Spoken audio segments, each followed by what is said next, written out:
बहुत समय पहले की बात है। एक बार राजा अपने सिपाहियों के साथ किसी दूसरे राज्य की ओर जा रहा था।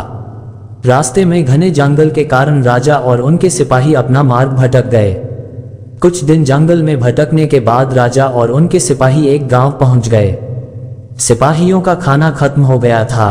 राजा ने अपने मंत्री से कहा, जाओ गांव में जिसका खेत सबसे बड़ा है उसकी सारी फसल काट लाओ। मंत्री ऐसा ही करता है। राजा का आदेश पाकर मंत्री गांव की ओर निकल जाता है।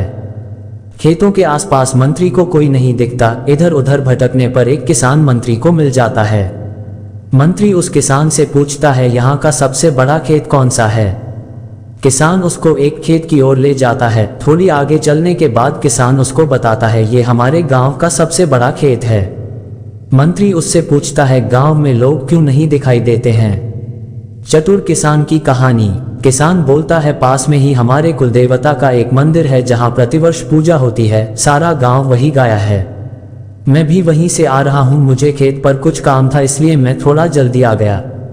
मंत्री अपने सिपाहियों के साथ खेत की फसल काटने लगते हैं। ये देखकर किसान मंत्री से बोलता है, आखिर आप लोग क्या कर रहे हो? सिपाही बोलता है, हमको सबसे बड़े खेत की फसल काटने का आदेश मिला है। किसान बोलता है, मुझे क्षमा कीजिए, मुझसे गलती हो गई। इससे भी बड़ा एक खेत है हमारे गांव में। मंत्री और सिपाही किसान के साथ उसके पीछे पीछे चल देते हैं। बहुत आगे जाने के बाद एक खेत दिखाई देता है जिसकी फसल इतनी अच्छी नहीं होती और ना ही इतना बड़ा खेत होता है जहां से चलकर आए थे। मंत्री गुस्से में किसान से बोलता है, ये तो उससे छोटा खेत है, न इसकी इतनी अच्छी है। तुम बेकार ही हमें यहाँ ले आए हो। किसान बोलता है, मालिक रहम कीजिए, बड़ी मेहनत से फसल होती है। अगर आप ऐसे ही फसल काट लेंगे तो खेत का मालिक और उसके बच्चे क्या खाएंगे? कितने दिनों के इंतजार के बाद फसल काटने का मौका मिलता है। मंत्री गुस्से से बोलता है, तो क्या तुम जिस खेत पर लाए हो उस किसान के बच्चे और उस किसान को दिक्कत नहीं होगी?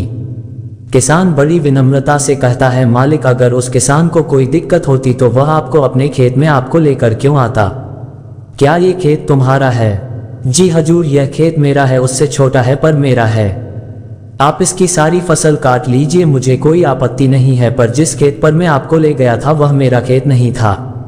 मुझे पहले पता नहीं था कि आप किस उद्देश्य खेत के बारे में पूछ रहे।